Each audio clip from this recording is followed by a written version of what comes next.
Sejam todos muito bem-vindos ao Zcast, onde falamos tudo sobre zumbido. Eu sou Sandra Bastos, médica otorrinolaringologista em São Paulo. E eu sou Lígia Morgante, médica otorrinolaringologista em Belo Horizonte. Hoje temos o prazer de receber a Patrícia Siminelli, otorrinolaringologista, que é doutora em medicina pela UFRJ. Ela é uma otorrinolaringologista com muita experiência em pacientes com zumbido, tontura e perda auditiva. Patrícia, seja muito bem-vinda ao Zcast. Oi, Sandra. Oi, Lígia. Oi, pessoal. Obrigada, muito obrigada pelo convite. É um prazer estar aqui com vocês para a gente falar de um assunto que é excelente, né? A gente gosta muito de falar sobre isso, né? Então, vamos falar um pouco mais sobre zumbido. Isso, exatamente. Bem-vinda, Patrícia. Obrigada por estar aqui com a gente hoje. Patrícia, nesse episódio a gente resolveu falar um pouco sobre o diagnóstico do zumbido, né? Os exames principais que nós utilizamos para dar o diagnóstico, acompanhamento dos pacientes com zumbido. E me conta, tem algum dos exames que são feitos, que você considera indispensável, algum ou alguns que você considera indispensável para o diagnóstico e para o acompanhamento desse paciente? Bom, na realidade, assim, acho que é fundamental o básico, o mínimo necessário para que esse paciente seja submetido, né, para ter um diagnóstico mais claro, pelo menos para a gente começar, né, em relação ao zumbido dele, é uma avaliação audiométrica, né? Vamos colocar assim, uma audiometria básica, tonal e vocal, convencional, e uma impedanciometria, junto com uma avaliação de exames de sangue, que eu acho que alguns, assim, básicos que a gente precisa, uma bioquímica básica, uma avaliação bem básica, às vezes, de alguns hormônios. Então, acho que isso é o mínimo necessário para a gente começar a entender o que está acontecendo com o paciente, né? E a avaliação audiométrica, né? A gente avaliar a audição do paciente, eu acho que é um ponto importantíssimo, até só para a gente, talvez, né, em outros episódios do Zcast, isso já tenha sido abordado ou venha a ser abordado, mas a perda auditiva, né, é um fator já sabidamente necessário para o zumbido acontecer, né? Vamos colocar assim, talvez não uma perda auditiva tão clara para a gente, aí a gente vai falar de outros exames agora mais para frente, mas essa alteração do input auditivo para o cérebro é uma condição necessária, nem sempre suficiente, mas sempre necessária para que um zumbido aconteça, né? Então, a avaliação auditiva, minimamente uma audiometria convencional, é importantíssimo. Perfeito. Inclusive, fala... o primeiro episódio do Zcast, nós falamos muito, né, Sandra, sobre a fisiopatologia. E aí, sem entrar nos exames, sem falar muito sobre os exames, foi exatamente sobre isso que nós falamos. E a audiometria, quando a audiometria básica, padrão, ela não nos ajuda muito, tem algum segmento que você faz, uma complementação? Pois é, a gente tem, assim, dentro da otorrinolaringologia, né, uma quantidade muito grande de exames que avaliam a audição e até que avaliam especificamente partes do nosso sistema auditivo, né, da nossa via auditiva. Aí eu acho assim, se a gente for pegar um paciente com uma audiometria convencional normal, vamos listar, assim, alguns exames que são importantes para a gente tentar ainda elucidar melhor que alteração existe dentro desse sistema auditivo, dentro dessa via auditiva.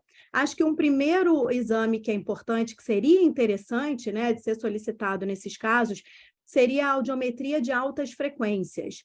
Então, para a gente investigar melhor se não existe uma alteração auditiva nas frequências mais altas, né, considerando que o nosso ouvido é capaz de ouvir de 20 a 20 mil hertz, né?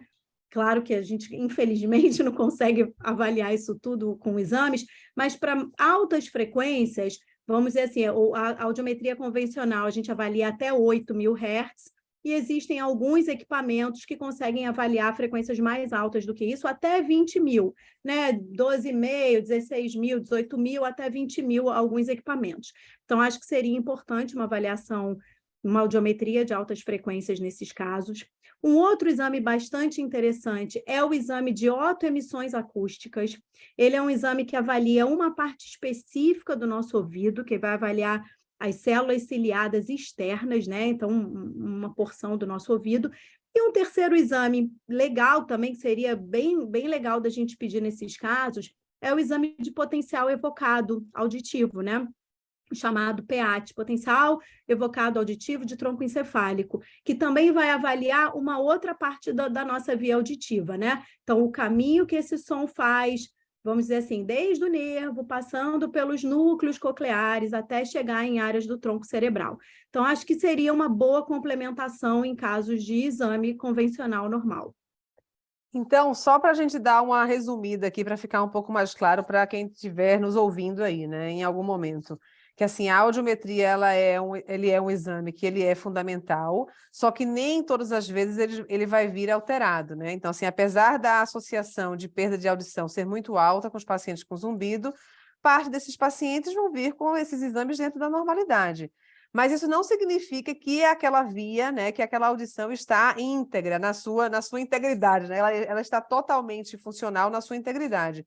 E daí se coloca esses outros exames para uma melhor investigação, não é isso? É isso que a gente consegue resumir, assim, que você quis dizer? Perfeito. Né? Perfeito, exatamente isso, exatamente isso. E até se a gente for pegar hoje, né, assim, esses trabalhos com as chamadas perdas auditivas ocultas, né, alterações nas sinapses, enfim, às vezes realmente com alguns exames a gente não vai conseguir identificar essa alteração, essa integridade da via, e aí a gente vai usando tudo que a gente tem ao nosso alcance para identificar, mas é exatamente isso, resumiu perfeitamente. Porque assim, isso é uma coisa que eu tenho falado muito com os pacientes, né? Porque assim, a gente, via de regra, realmente recebe pacientes com audiometria dentro da normalidade. E eles vêm referenciados muitas vezes, dizendo, meu zumbido não veio da audição, de onde ele está vindo, né? E daí, isso está muito já, como se fosse martelado entre nós, né? Assim, isso já está muito... Todos nós estamos muito conscientes desse envolvimento, dessa sinaptopatia, né? Que é um nome muito esquisito para o paciente, mas que, né, para nós profissionais, que seria isso, a audiometria, é a perda de audição oculta, né, que é a audiometria que vem dentro da normalidade. Então, assim, a gente tem que fuçar e tem que ir atrás de onde está essa lesão, né? E que, inclusive, todos esses outros exames que você citou, eles também podem estar dentro da normalidade, que daí é o que configuraria mesmo a clássica, né, perda de audição oculta, né? Mas que isso não desvalida, né, alguma alteração que aquilo possa ter e que daí se correlacione com o zumbido, não é isso? Exatamente. E é interessante a gente ter em mente que muitas vezes a gente precisa tranquilizar o paciente, acalmar o paciente que chega com a necessidade de ter um exame alterado, né? Ele acha que se ele não encontra, então a gente precisa investigar de onde vem esse zumbido. Se eu não achei uma alteração, eu não sei de onde vem. E a gente sabe que não é isso, porque a gente conhece a fisiopatologia, a gente sabe da existência dessas mínimas lesões, né, que são resultado dessa sinaptopatia, e que o fato de a gente estar excluindo alterações também faz parte, também é importante, né? Exatamente. Exato, é isso aí. Eu acho que esse ponto que você falou ali já realmente é importante, porque para a gente isso acaba sendo uma frustração para o paciente, né? Quantos a gente não vê mesmo com isso, com essa necessidade de ter um diagnóstico, de ter uma alteração visível e evidente. Nem sempre isso vai acontecer, né? Até porque mesmo a gente está falando em relação às questões da via auditiva, que obviamente são fundamentais, mas muitas vezes é um combo, né? Como eu costumo falar, tem milhões de coisas levando a aquele zumbido, levando a um incômodo com zumbido. Então, nem sempre a gente vai achar um diagnóstico, né? Ou uma alteração, é um conjunto de coisas que precisam ser abordadas, né, conjuntamente para que o paciente melhore, né? Mas é isso aí. Porque as respostas mais objetivas e lógicas sempre ajudam muito, né? Então, essa busca pelo diagnóstico em si, pela alteração nos exames, isso é a busca, na verdade, pela a lógica do processo, né? Então, dá para a gente compreender, só que daí o zumbido tem esse senão aí, que ele, numa parte né, dos pacientes, a audiometria ela vem de fato normal, né? Mas isso não significa que a via está íntegra, né, na sua, como é que eu explico assim, mas na sua integridade, né? Integridade. E se por Isso um aí. lado, Íntegra na sua se por um integridade. lado muitas vezes um exame, uma bateria de exames normais nos deixa tranquilos, apesar do paciente muitas vezes ficar angustiado, muitas vezes a gente fica tranquilo com isso, algumas vezes nós como médicos temos a necessidade de pedir exames sim, que vão investigar possíveis lesões, então exames de imagem, né, Patrícia? Você quer falar sobre isso? Isso, exatamente. Então, acho que, assim, a gente indo um pouco além da avaliação audiológica, né, de tudo que diz respeito à nossa audição, de todas as partes da nossa via auditiva, do nosso sistema auditivo, às vezes é importante, sim, fazer exames de imagem, dependendo do caso, vamos dizer, se a gente está buscando, dependendo do que a gente esteja buscando, a tomografia computadorizada é uma opção. Em outros casos, e acho que para a gente em zumbido, o que a gente acaba pedindo mais é a ressonância magnética. Enfim, alguns exames de imagem, sem dúvida nenhuma, podem ser importantes, mas, claro, vai depender de cada caso, vai depender da história do paciente, da nossa suspeita.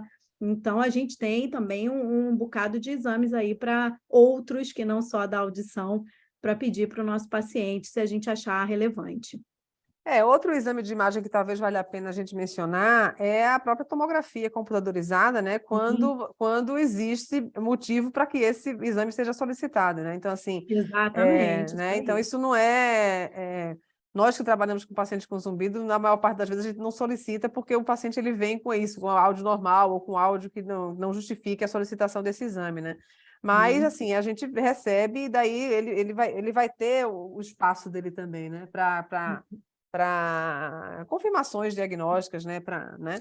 Isso, dependendo da nossa suspeita, né? De algumas alterações, dependendo do ponto do ouvido que a gente suspeite de alteração, a tomografia, às vezes, realmente é mais interessante do que a ressonância.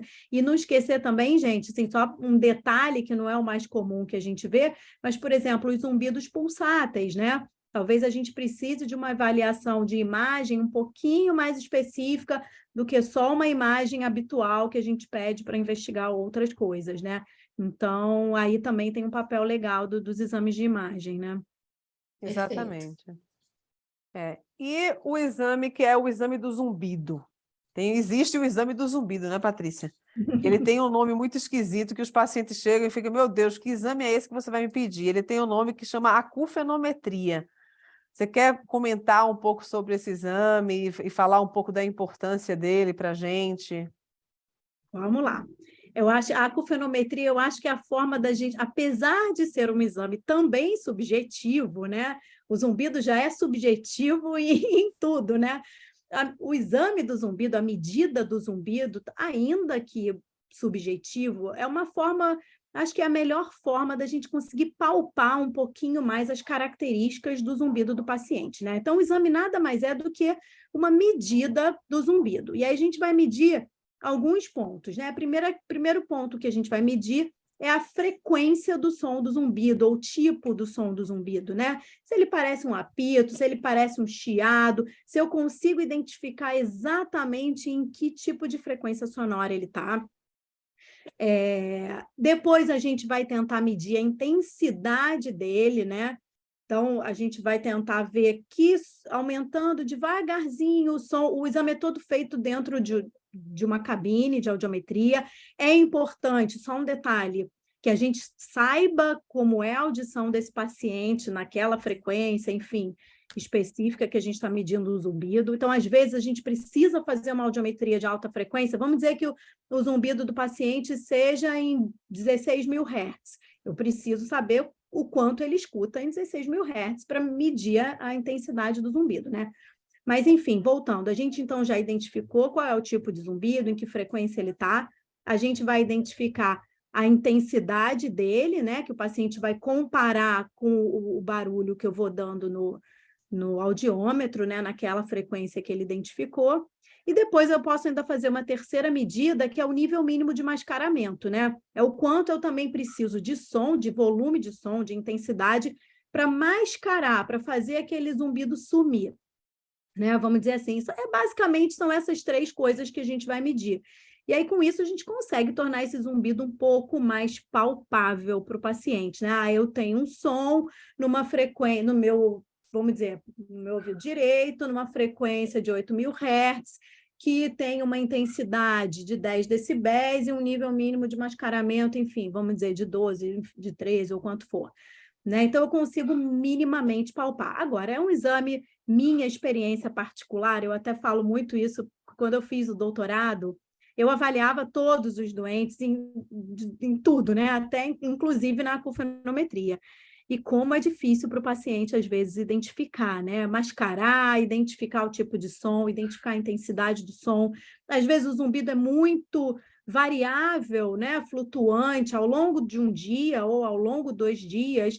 Então, você mede num dia, ele está de um jeito, do outro dia ele está de outro jeito, enfim. Não é fácil, né? Mas eu acho que é uma forma melhor da gente ter esse zumbido mais identificado na nossa mão, na mão do nosso paciente, né?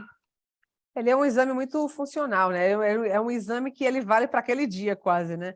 A gente vai usar, né? A gente usa como referência, mas é aquilo lá. Se você fizer no dia seguinte, você vai encontrar um resultado que pode ser diferente. Na semana seguinte, o resultado pode ser diferente. Então, ele vai retratar aquele momento do exame sendo realizado naquele momento, né? Então, mais é a referência que a gente tem. Então, assim, é a forma mais, né, clara que a gente tem de objetivar de fato o zumbido, né, e transformar ele, como você muito bem falou, em palpável, né, deixar aquilo mais visível. Né? Exatamente.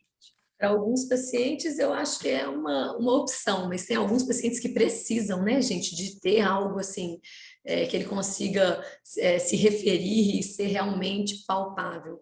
Sim, de um às modo vezes geral. Eu falo às vezes que é terapêutico, né? O paciente entender faz parte do tratamento, né? E ver que é compreensível, né? Ver que nós também entendemos, que a gente consegue classificar e entender o que ele está percebendo. Eu acho a acufenometria muito importante. Assim, eu sempre tenho pacientes que têm resistência a fazer, por motivos diversos, mas eu não sou a neurótica da acufenometria que fico repetindo o tempo inteiro, entendeu? Solicitando isso à torta e direito. Eu faço no início, e assim, é difícil eu fazer de novo, mas assim, quando tratamento é instituído, não é ruim você repetir para você comparar, né? Eu nem uso muito a acufenometria como parâmetro, mas de uma certa forma, em algumas situações eu uso, né? Mas eu acho como você falou, Patrícia, ele é terapêutico, assim, do que o paciente enxerga, aquilo o paciente já clareia, né? Então, assim, você já dá uma explicação para o paciente, e quando você faz a análise junto do MML ali, então, assim, aquilo tudo fica muito mais claro de ser compreendido, né? Então, eu acho um exame, assim, de uma importância grande, assim, não sei se vocês concordam. Não, concordo. E uma outra coisa que eu acho legal, dentro ainda desse conceito de que é um exame terapêutico, às vezes o paciente tem a percepção de que o zumbido dele é muito alto. E quando a gente coloca em números, né, quando ele senta lá na cabine de audiometria e mede o zumbido dele, ele muitas vezes, e a gente vê isso, a gente sabe da literatura disso, na maioria das vezes o zumbido é um som muito baixo. Né? Eu falo até para o paciente, olha, nossa conversa aqui, o nosso nível, a intensidade do som da nossa conversa é de 60 decibéis. O seu zumbido tem 10 decibéis, olha como ele é baixo, né? Então, também acho que para isso, de alguma forma, é terapêutico, porque ele passa a entender o quanto ele está percebendo ou potencializando, né, esse zumbido, e não é a intensidade do zumbido em si, né? Então, acho que é legal também nesse sentido. Eu falo muito isso, eu falo muito de zumbido auditivo, né? Zumbido está muito envolvido com a sua atenção, né? Então, que é o que a gente pega ali na acufenometria, né? Então, eu uso muito esses termos aqui para... E é isso aí, desmistifica, né? Você desmistifica. E às vezes você se surpreende também, né? Às vezes você vê números que são assim, que não estão compatíveis com a queixa, mas às vezes você vê e você fala, caramba, o negócio tá ruim mesmo, né? Então, as duas coisas acontecem de fato, né? Mas... o resumo dele termina sendo isso, você objetivar e clarear, né, essas informações na cabeça do paciente, né? Então, muito bom. Legal.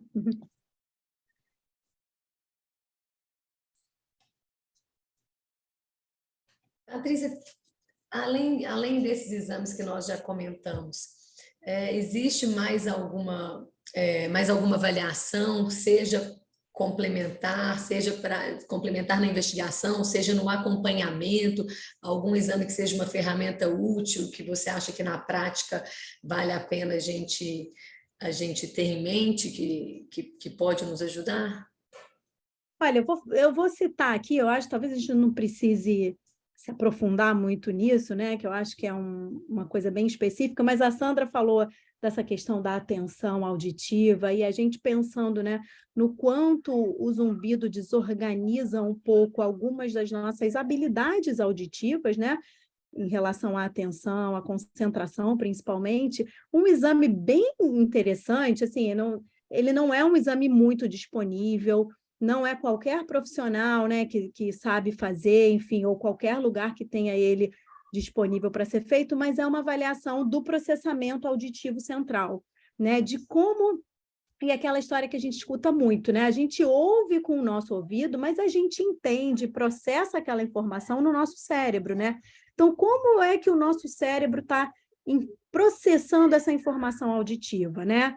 Do ponto de vista temporal, do ponto de vista atencional, né? Então, como está organizada essa informação auditiva? Será que eu sou capaz de ouvir e prestar atenção e entender uma informação, por exemplo, no ruído, com outras informações auditivas no mesmo ambiente? Então, às vezes, uma avaliação desse processamento pode ser interessante, né? Eu acho que é uma coisa que a gente tem visto muito, acho que a literatura também, né? A gente tem visto algumas publicações em cima disso, eu acho que pode ser um exame legal para alguns casos, alguns pacientes, até mudando um pouco também a nossa abordagem terapêutica em alguns casos. O que vocês Maravilhoso. acham? Inclusive, a gente fala muito, né? O nosso foco aqui é falar em zumbido, mas muitas vezes é um paciente que tem queixas auditivas, que não são só o zumbido, ele tem sensibilidades, né? Hiperacusia, ele tem a dificuldade de compreensão. Então, muitas vezes a sintomatologia do paciente vai além do que ele conseguiu trazer aqui. Ele traz um zumbido, mas ele tem um desempenho auditivo comprometido por todas essas questões e que muitas vezes não se resume ao zumbido. Então, concordo, acho que essa avaliação, né, não é um exame que eu peço em todos os pacientes, mas eu também acho que muitas vezes agrega e ajuda a direcionar, inclusive, o tratamento, né, Sandra? Qual que é a sua experiência com a avaliação do Não, processamento exatamente. Assim, auditivo? eu sempre falo para os pacientes, né, que assim, que eu acho que um dos grandes vilões, ou o grande vilão do zumbido, na verdade, ou a vilã, é a própria atenção, né? Então, assim, o exame do processamento, ele não é um exame que faz uma análise direta dessa questão cognitiva, né? Mas eu sempre digo assim, ele é um trampolim para a cognição, né? Que as habilidades auditivas, elas trabalham juntas com a cognição, né? Então, assim, é mais do que assim, razoável a gente considerar esse exame em alguns pacientes, né? Então, assim, eu peço assim, com muita frequência, mas ao mesmo tempo é aquilo, nem todos fazem, assim, né? Porque daí é É um aquilo tudo, exame, como você falou, é um nem exame sempre complexo, né? é um exame Complicado complexo, até, é um né? exame que demanda, né? Mas assim, eu gosto de pedir pelo menos para entender. E uma parte desses pacientes, de fato, vem com esses exames alterados, né? Assim, agora, o quanto que isso tudo vai ter capacidade de modificar toda, né, essa questão toda do E zumbido, isso aí é um outro quesito. Mas você entender que aquilo tem participação, né? Que aquilo pode estar envolvido, como você falou, Lígia, não é só o zumbido, na verdade, ele é meio causa e consequência, né, dessa questão toda atencional, né? Então, assim, ele está envolvido com a questão toda da auditiva, né, como a Patrícia começou falando, né? Mas essa questão cognitiva, ele entra, que é aquela coisa, isso aqui é causa e consequência, porque aquilo entra num bolo de confusão, né, de é isso conflito de aí. informação, que daí confunde e atrapalha muito essas habilidades auditivas e também a parte cognitiva, né?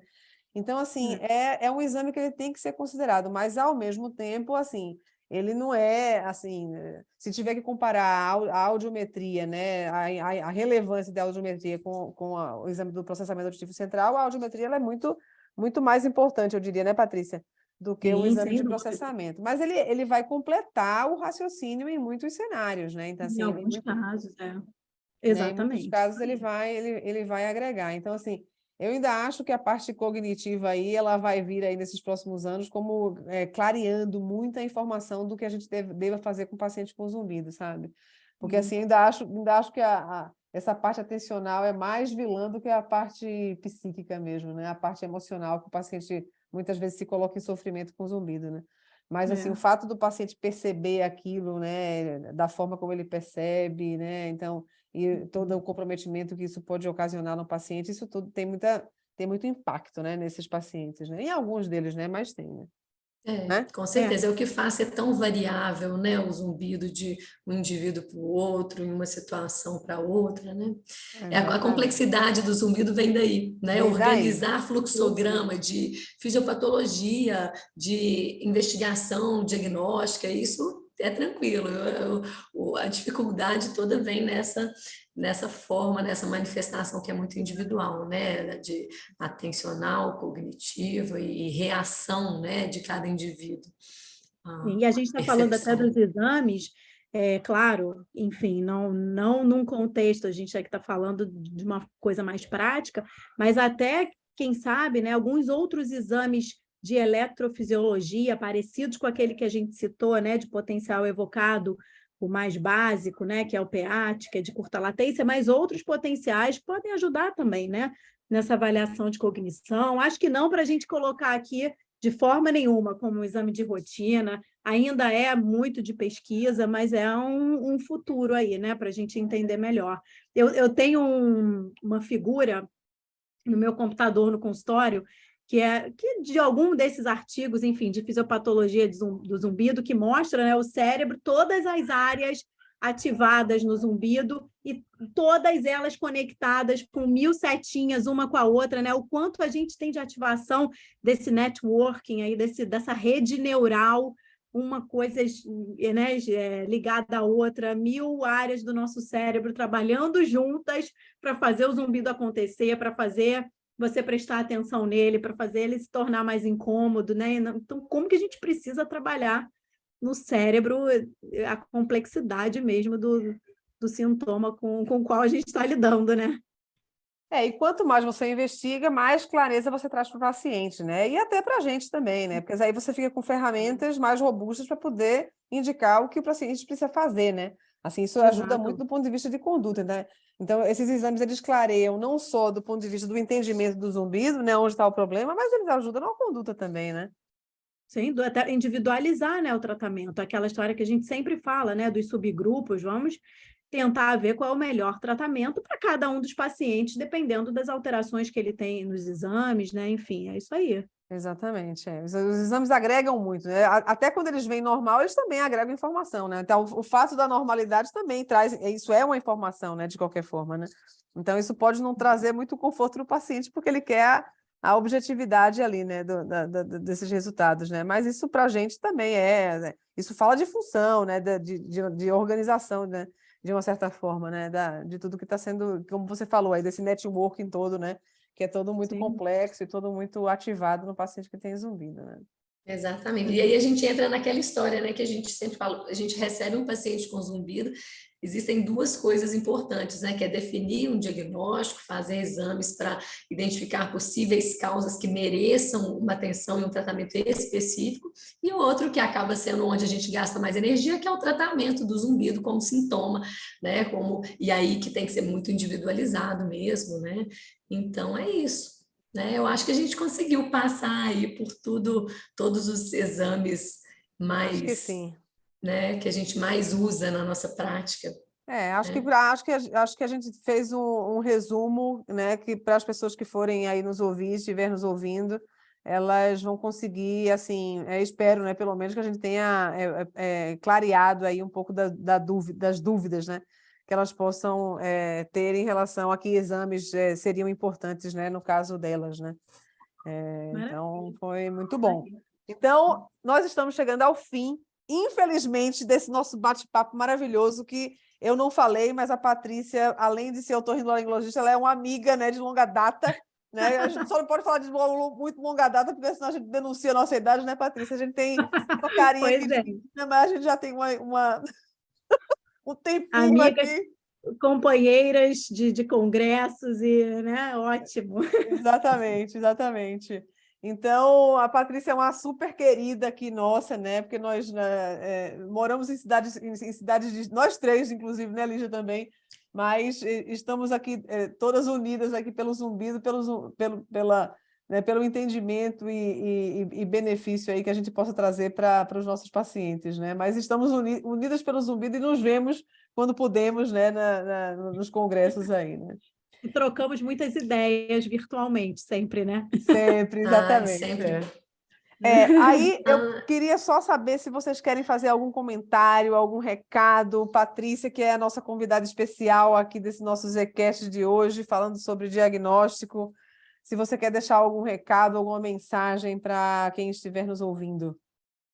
Olha, não, eu acho que é só, assim, muito importante essa iniciativa de vocês. Eu acho que quanto mais a gente puder orientar, né, instruir os nossos pacientes ou quem esteja ouvindo, porque realmente o zumbido é um assunto muito vasto, muito árduo, que acomete muita gente e que muitas pessoas simplesmente não sabem nada a respeito, né? Tem até um artigo interessante que mostra um pouco do porquê que o zumbido é um problema ou preocupa o paciente, e muitas vezes é por falta de conhecimento, falta de informação. As pessoas não sabem o que é, não sabem o que causa, não têm ideia de como tratar ou de como conduzir, ter o seu caso conduzido. Então, acho que esse tipo de iniciativa de vocês é maravilhoso e espero que vocês continuem aí difundindo essas informações maravilhosas para o máximo número de pessoas possível.